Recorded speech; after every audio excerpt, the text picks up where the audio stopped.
under the weight of silence, something begins to crack. Not loudly, not all at once, but slowly, like frost splintering glass at dawn. You don't see it at first, you feel it. That heaviness behind your eyes, the tightness in your chest that doesn't go away. You tell yourself it's just a bad week, a passing mood, something sleep or a weekend away will fix.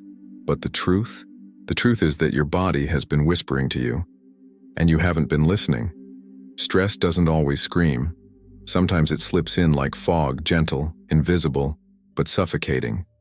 You don't notice the way you breathe shallower. You don't notice the way your mind starts skipping like a scratched record. Until one day you do. One day you find yourself sitting in a room you can't remember walking into, or staring at your phone, forgetting who you meant to call, or waking up more tired than when you fell asleep. This is not life in motion. This is survival on autopilot. And this is how too much stress steals you, piece by piece. Because chronic stress isn't just a feeling. It's not just pressure from work or tension in your relationships. It's a rewiring. A quiet rewiring of your nervous system that says, this is the new normal. Your body goes from responding to danger to believing everything is danger. And once that switch is flipped, nothing feels safe. Not your home, not your thoughts, not even your own heartbeat. You start to feel tired all the time, but not the kind of tired that sleep fixes. It's like your soul is dragging a body it no longer knows how to rest. You sleep 8 hours and wake up aching. You sit down to rest and feel more restless. Your energy is no longer something you recharge, it's something you ration. Carefully, desperately. You begin treating life like a long-distance hike, where every step burns what little fuel you have left. You move through your days on fumes, haunted by a question that grows louder. Why am I always so exhausted? That exhaustion is not laziness. It is not weakness. It is your biology waving a red flag. When cortisol, the stress hormone, floods your system too long, it starts to break things. It short-circuits your sleep rhythms, disrupts your digestion, and frays your mental clarity. You are not just tired, you are physiologically overwhelmed. And then the headaches come. Not once in a while, but often. Sometimes dull, sometimes sharp, like a crown of thorns that tightens without warning. You rub your temples, take the pills, drink the water, but it doesn't go away. Because the pain isn't just in your head, it's in your nervous system. It's in the clenched jaw, the hunched shoulders, the subconscious bracing of your muscles as if preparing for impact. All day your body waits for a blow that never comes, and still it doesn't relax. You start to feel like your body is no longer your home but a battlefield. And the war is silent, internal, invisible. This is the anatomy of stress. It leaves fingerprints everywhere, especially on your emotions. One moment you're fine, the next you snap, or cry, or withdraw. Irritability becomes a reflex. Mood swings become the language of your inner life. You can't explain why small things feel so big, why a spilled coffee ruins your day, why a delayed text makes your chest tighten. But inside you know, this isn't who you used to be. That's the thing.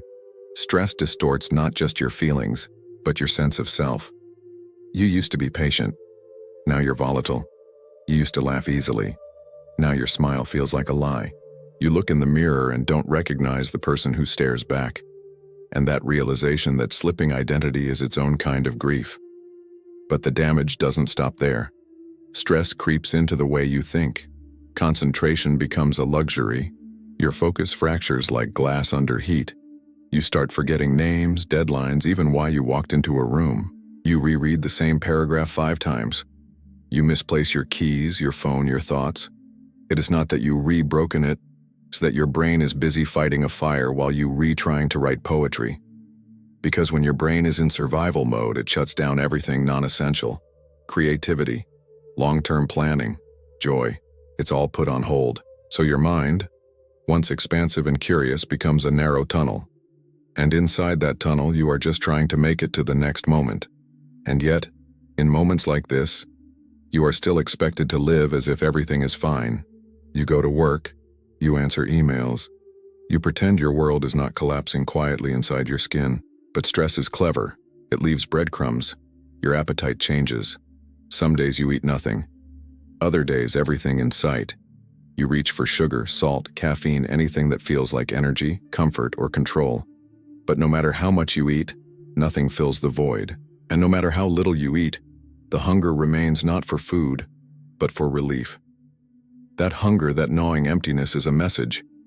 Your body is trying to feed something deeper, a nervous system starving for peace.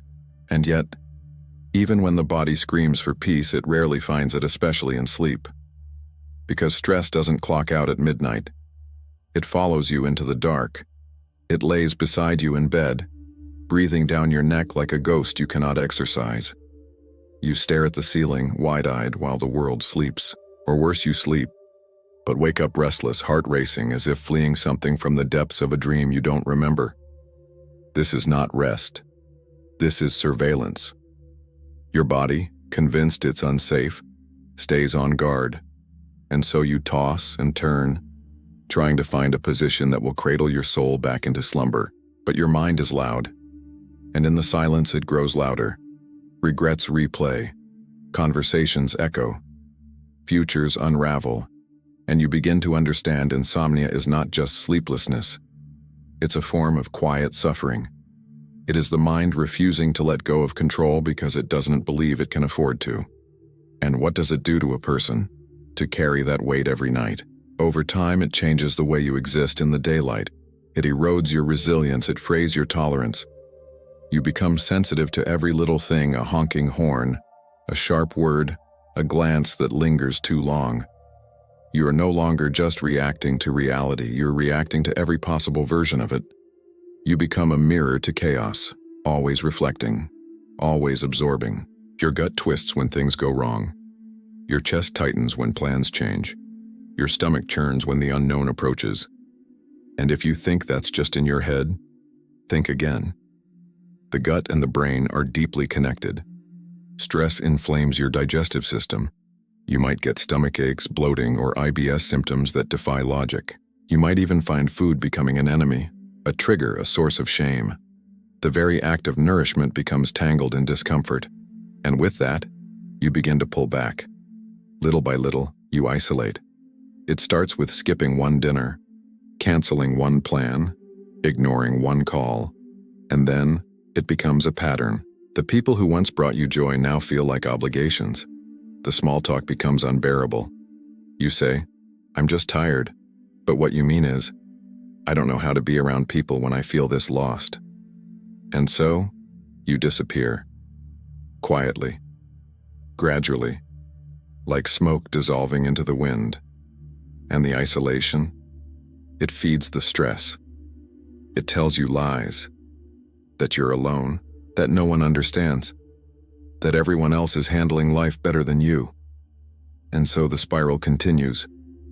You try to find solace somewhere, maybe in coffee to stay awake, maybe in alcohol to fall asleep. Maybe you light another cigarette, or binge another show, or scroll for hours trying to numb the storm. But the storm doesn't numb. It waits. It watches.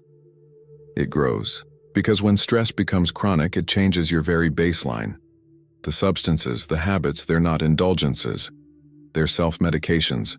They're desperate attempts to regulate a system on fire. And yet, with every coping mechanism comes a price. The relief is temporary. The aftermath is not. What was once a comfort becomes a chain. And you, once sovereign, become a prisoner of your own escape routes. But there is a deeper cost. The most insidious sign of all. The one we don't talk about, the emotional numbness that starts to take over. Not sadness, not fear, but a hollowing. A gray fog. A sense that life is happening through you, not to you. You stop crying. You stop laughing. You stop feeling altogether, and that numbness at first feels like a relief, until it becomes unbearable. Because human beings are not meant to feel nothing. We are creatures of fire and ache, of joy and sorrow. We are built to care deeply. But stress, when unchecked, can strip that humanity away. It makes us into machines, efficient, productive, disconnected. And in that disconnection, we lose something sacred, the ability to be present with ourselves. If you've seen yourself in these signs, the fatigue, The headaches, the mood swings, the fog, the sleepless nights, the digestive chaos, the isolation, the coping, the numbness. Know this: you are not broken. You are responding to pressure no one sees, to expectations that crush, to grief you haven't named, to battles you fought silently. Stress is not weakness. It is your body doing its best to survive. But survival is not the same as living. And you were made for more than just survival. When you begin to see the signs, don't dismiss them. Don't normalize them. Don't label yourself as lazy or dramatic or sensitive. Begin instead to listen. Listen to the weariness in your bones. Listen to the tension in your muscles. Listen to the voice deep within that whispers, "I'm not okay." Because the first step to healing is not fixing, it's noticing. It's naming what has been unnamed. It's letting your nervous system know, you are safe now. You don't have to fight anymore. And when that truth finally breaks the surface, you are safe now, it doesn't arrive like a lightning strike. It comes like a sunrise, slow, patient, unapologetically honest. It touches every part of you that has been clenched, every breath you've held for too long, every part of your soul that forgot what it meant to exhale. But before the light comes peace, and before peace comes reckoning.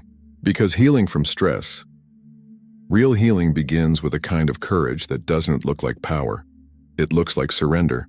It looks like walking into the burning wreckage of your life, not to escape it, but to understand it. To finally ask, what have I been carrying? And why did I believe I had to carry it alone? We live in a world that celebrates burnout as a badge of honor. We worship hustle and grind. We glorify exhaustion as evidence of ambition. And in that noise, we silence the truth of our biology, that we are not machines. We are organisms. We are vulnerable, fluid, emotional.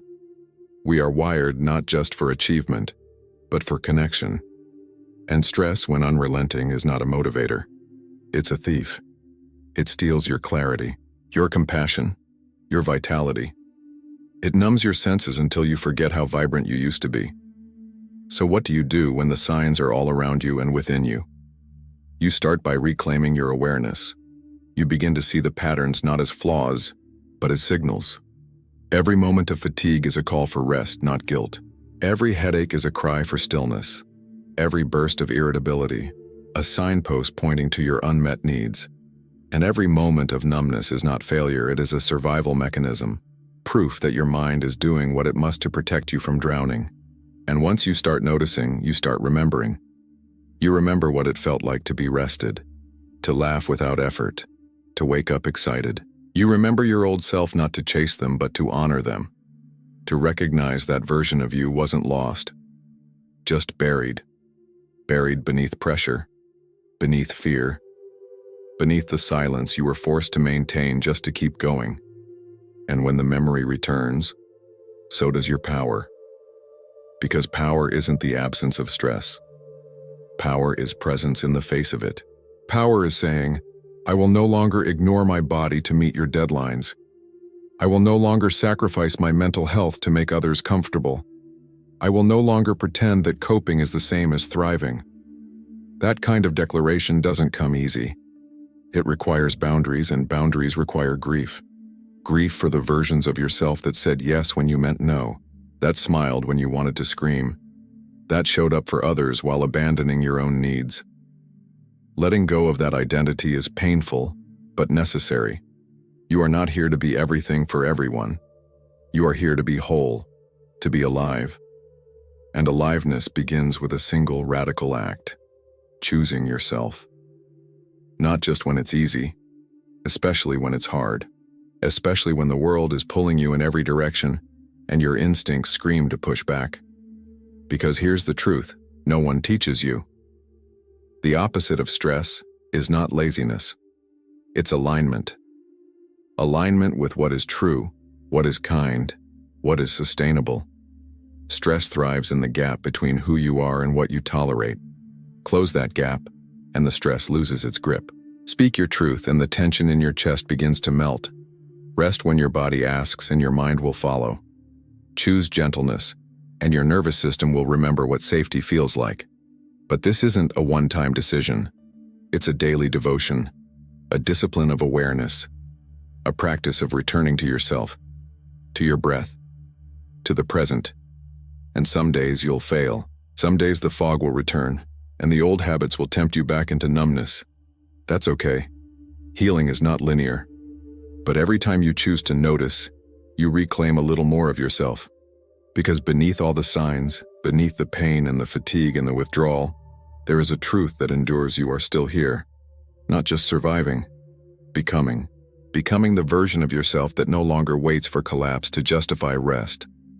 That no longer sees stress as proof of value. That no longer believes that suffering is the price of success. You are becoming someone who can say, I see the signs now, and I will not abandon myself again. That is your power. That is your awakening. Let the world run its race. You are coming home.